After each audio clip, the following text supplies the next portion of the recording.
Coco Wong will discuss educational technologies, innovations, and methods of integration in the classroom. Let me tell you more about Dr. Coco. Dr. Coco Wong is a co-founder of CEO Kids International, where she passionately cultivates character building, leadership, and entrepreneurship education through engaging gamified experiences and events for children, and initiated the Kids Do Good movement. She's a serial entrepreneur with expertise in multiple industries and is a frequent speaker on topics surrounding education and parenting, and has co-hosted radio and TV programs in Hong Kong. She is recognized as a top 100 female entrepreneur in China in 2009 and a recipient of the prestigious Woman of the Decade award by the Women's Economic Forum in 2020 and 2023. Dr. Wong serves as the G100 Global Chair for Leadership and Entrepreneurial Education and the Executive Director of Women Economic Forum Malaysia 2023. Unfortunately, the Executive Director of Women Economic Forum, due to time zone differences, Dr. Coco couldn't be with us live, so we will share her session's recording now.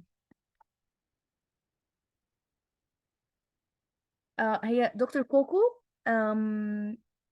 علشان فرق التوقيت هي مش هتقدر تكون موجودة معانا النهاردة، ولذلك أنا هعمل شير للريكوردينج بتاعها. وأي أسئلة regarding what she's saying is going to be sent to her. ولما هنيجي ننزل الريكوردينج إن شاء الله على يوتيوب channel هي هتبقى قادرة إن هي ترد على كل أسئلتكم.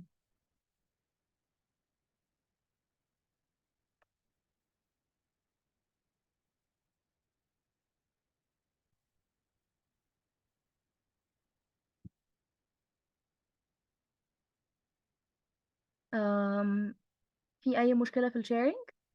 Can everyone see my screen now?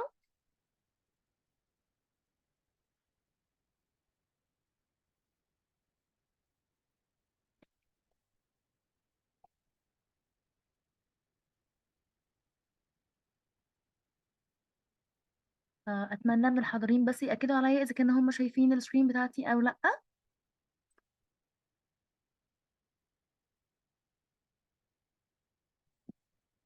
Okay, thank you so much. I will start it now.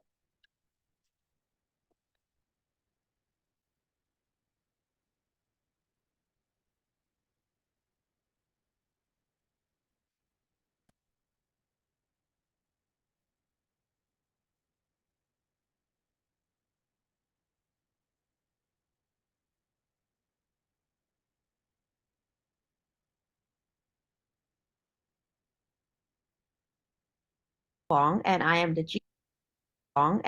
G100 Global Chair for Leadership and Entrepreneurial Education. And I'm very honored to be here to be sharing about EdTech innovations and how we can integrate that into our classrooms. So let me start by saying we are using EdTech to communicate because I'm not physically there and this is all recorded online. So actually this is a technology, right? This is using the technology to help us communicate better, to reach a larger audience and to save time. So a lot of people that I've met, especially with the recent months on AI, they're actually quite worried about AI because they feel that children might be lazy and it may be a bit difficult to control or to mark and all that. However, what I feel is we must embrace technology, like it or not, it's here.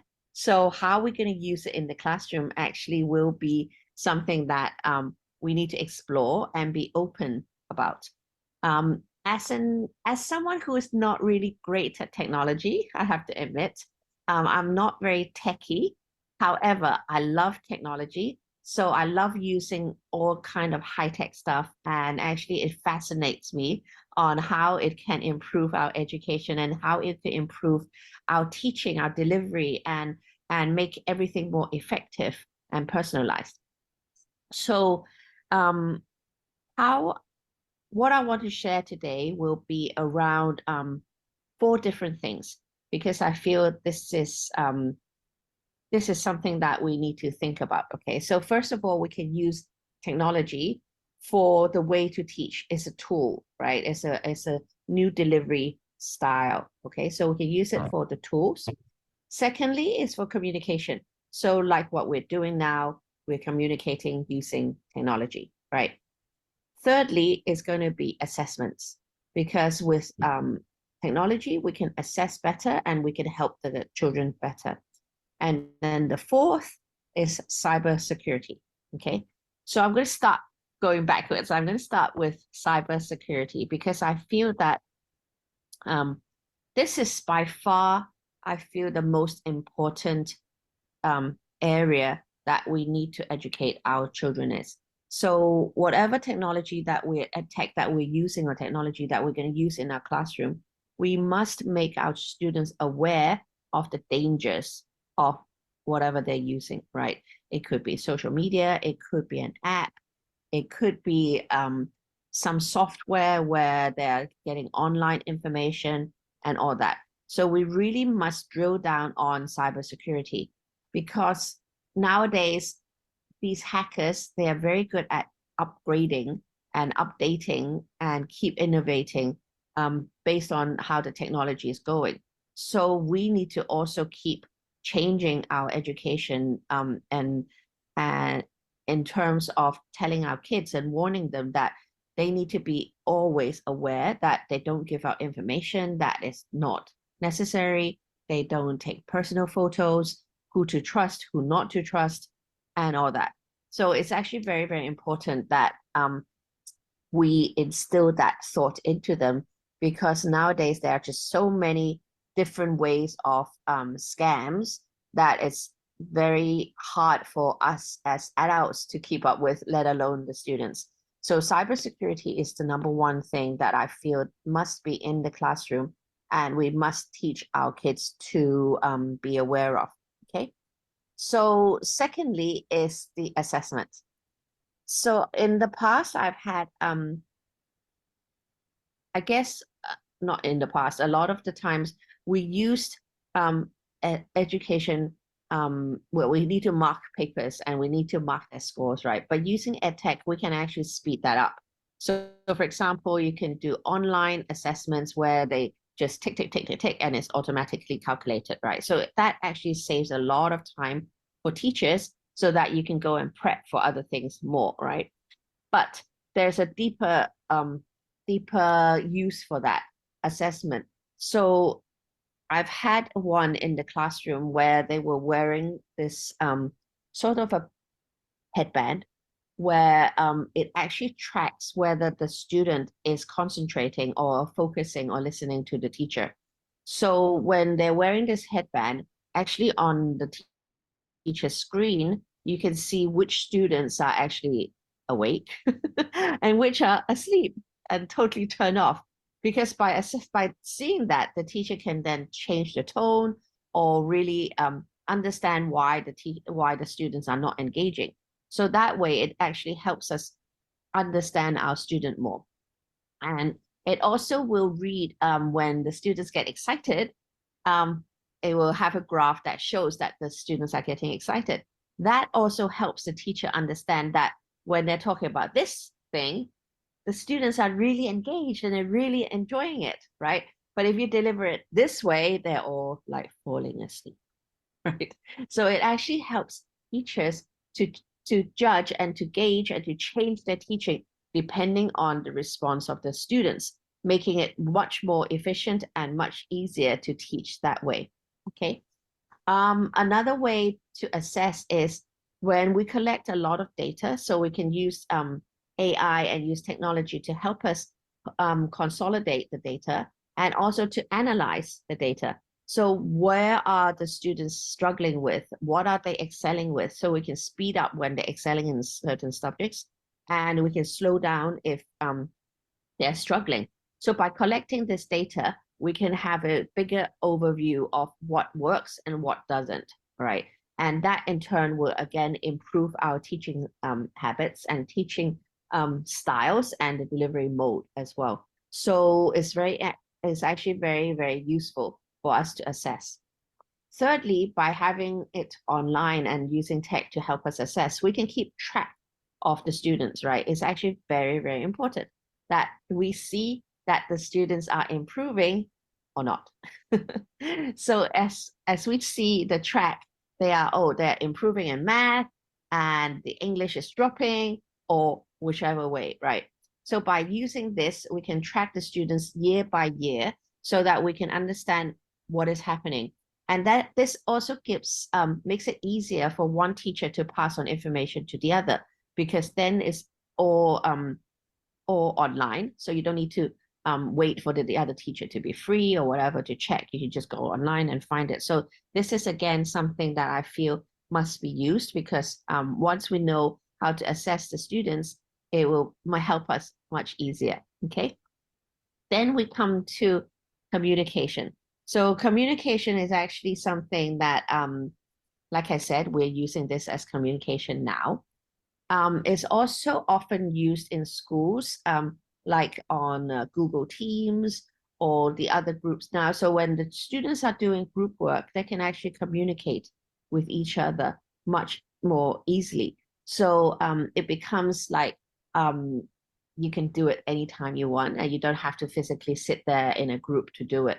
So this makes it much easier if someone is unable to get to school or you're collaborating with someone from the other country. It actually makes communication much easier. However, there's one point that sometimes hinders this, is because the communication then becomes more text-based, right? A lot of students text each other, and there may be misinterpretation because without the body language, without the facial expression, without the tone, sometimes we can misinterpret the other party.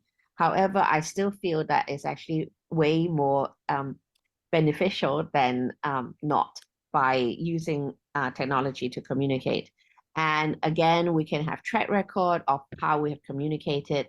We can use this to use videos, we can use music, we can use all sorts of medium to communicate with each other, and also to understand how each party is participating, right? So we can change roles, we can get teachers to be involved or remove them, get parents so involved. And whilst I'm on parents, actually the communication with parents, it's again easier. So I've seen schools in Hong Kong that uses technology to keep track of the students so that the parents don't call the school up so much, especially in kindergarten. So one such school actually uses a CCTV to video the school daily work and things. And the parents who are very anxious because kindergarten, right? The parents are like, oh, what's my child doing? Are they okay? Are they crying, etc. So they can just log on and they can monitor. And if there was something happening that they didn't like, they can actually send a message through to the school to ask questions, like if they saw their child fall down, for example. They can say, oh, is my child all right? Of course, something like this is not often easy on the school because you suddenly get a lot of texts and messages. However, so this can be counteracted by setting the tone for the parents and limiting them on what they can do and what they shouldn't text us for. So you set all that base so that the parents know when to communicate and when not. So this is again something that some of the schools that I've worked with do. Of course, communications between staff, between teachers, all are made easier when you have it online because it's not based on, again, the when you see that person, right?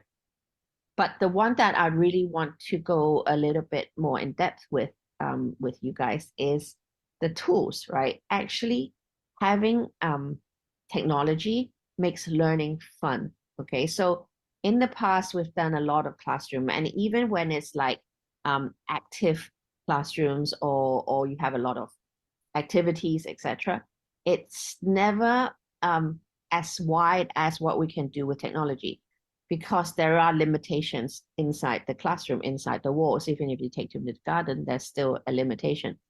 But with technology, we can take them to places where it's impossible to get to, right? For example, we can't take them to space, but through AI, through VR, through AR, we can take them to space. We can take them to explore, right? We can also take them back in history to understand some stuff which might be quite boring if you are reading it, but if you're watching like a movie or what's going online and actually be in the movie, it makes it much more engaging, much more exciting, and hence the retention is way bigger, right? Way higher. They will remember stuff when they're doing it, when they meet the people, when they meet the history. So there was a classroom where they were doing a class on the Titanic. Okay, so I think it was an end of the Titanic anniversary this year's. I can't remember which year, how many years it is since it's sunk.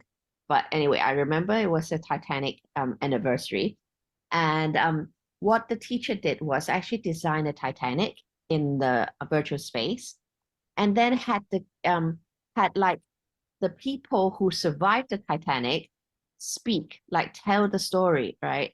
And then the exercise that they came up with, which I find fascinating, was is the cruise Titanic, the company responsible for the death of all the people who were on board, right? So it was a court case. So there were the defense team and there were the other team, right? So both sides had to argue their cases. Before they argue, they have to go around the Titanic in the virtual space to explore, to get hints from all these people, and then to write their argument so that when they're in court, they actually argue and they actually defend and oppose to each other, right? So it became a much more engaging and fun activity, because then the kids were running around on this virtual boat looking for clues, looking for hints, and understanding history. And then they will even go online to look for more information. And then there was a set time where the teacher actually got a real judge to come to virtually online to listen to the arguments on both sides. And as a result, it was a lot of fun, right? Imagine that, learning Titanic, learning history, when you can go and explore and then come back and argue your case or present your case. So that's one way. Another one that I've seen the teacher use was for English literature, right? Reading plays. So imagine you have a play that you need to read, you're just going to read it off Shakespeare or something, right? However, the teacher created a virtual theater where the students had to buy tickets and then they get to sit on their seats, right? And then the ones who were reading the book were on stage and they can actually act out on stage, right? They can walk, they can do things, and they can do like their voices.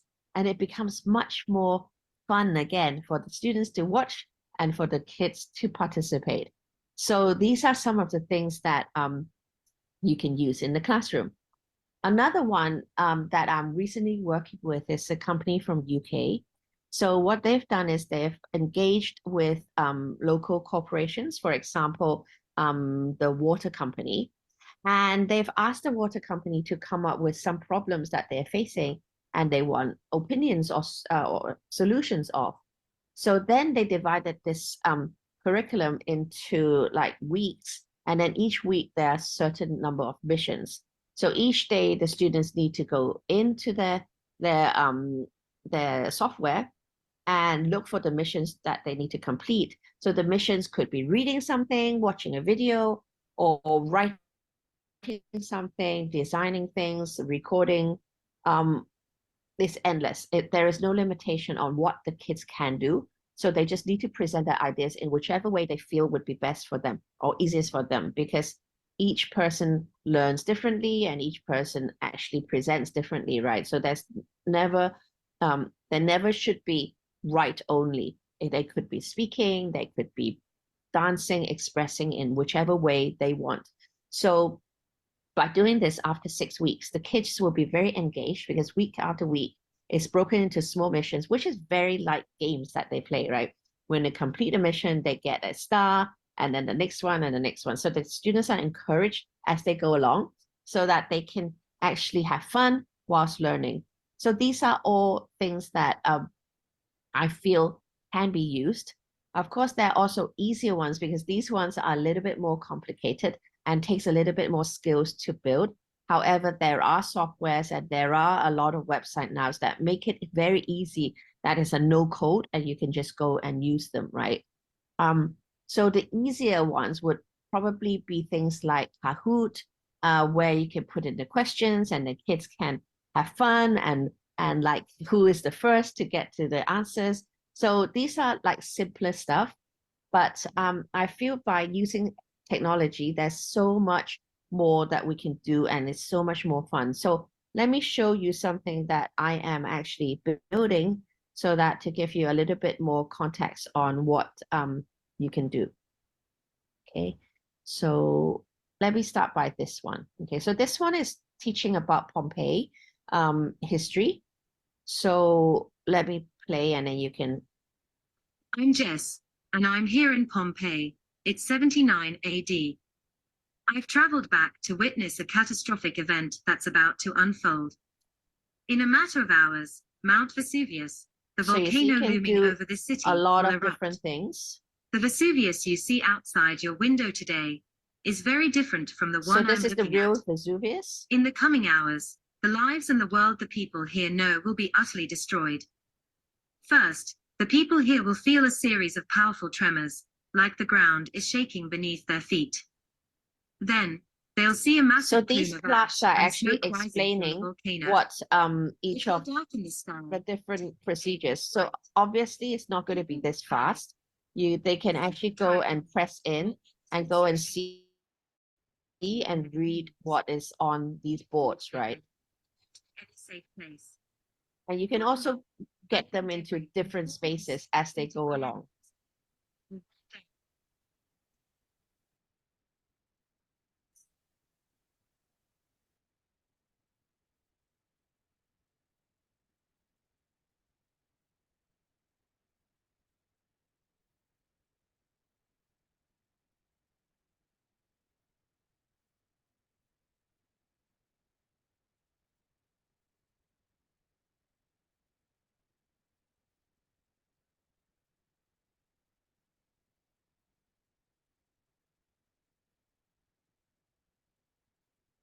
So anyway, this is actually very interesting. It makes it much more fun. And it just gives a dimension. So Vesuvius in Pompeii is in history, right? But you can do underwater, you can go around, like I said, the space and all that. So it becomes much more engaging for the kids to go on and explore, and then you can bring them all back and talk to them. So another one that I want to show you is this. Let me find it quickly.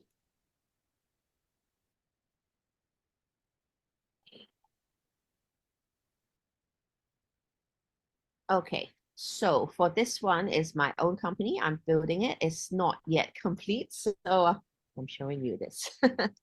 Okay, so basically it's so this is a space where I teach my CEO kids on different aspects of life, right? So this is my CEO building, CEO kids building. So as we go in,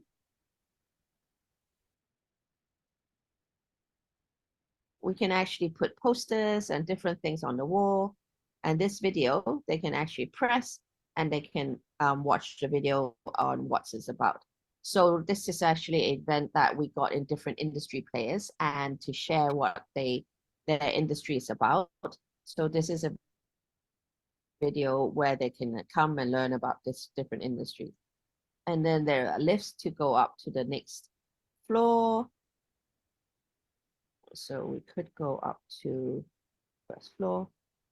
Let's see. Okay. So you can see this is a classroom, and then I've got a TV here where I could be showing them something again. Okay.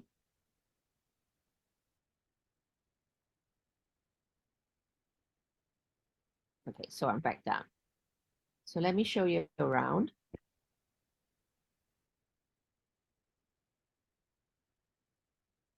So I've got a CK hotel, CO Kids Hotel, where they're going to learn everything about hospitality.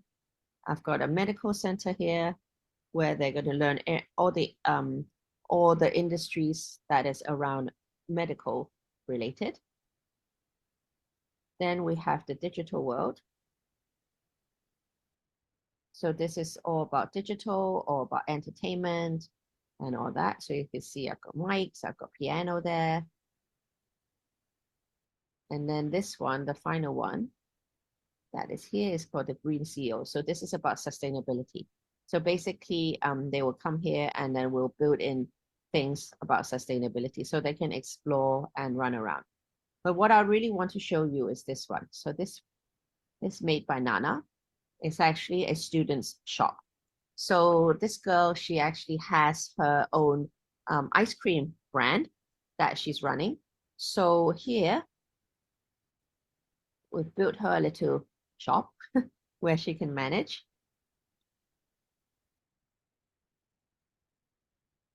So there's a video. So this video is actually, the song is called Ice Cream. So appropriate for her shop. And then you see we've built it up so that it looks very pretty, right? And then if you click on the posters, so here, it will actually open a link to YouTube to tell them something about ice cream, okay? And then we've got this one, who invented ice cream. Again, it will take them to an article where they will read about how and who invented the ice cream. And maybe you want to know who invented ice cream. Then there is this one, is the process. So this is from Ben and Jerry's, and they will take them to a video that shows them how ice cream is actually made in Ben and Jerry's. And then this video will be the story of her, how she came up with her own ice cream.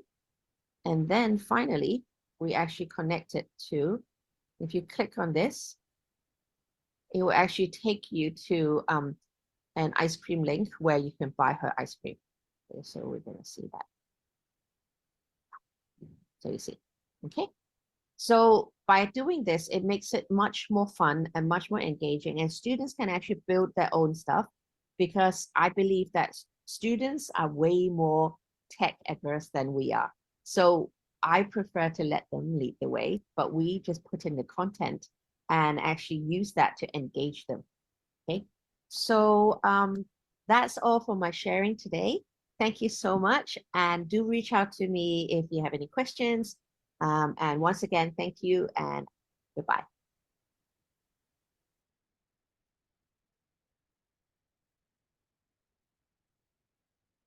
All right. So I really wish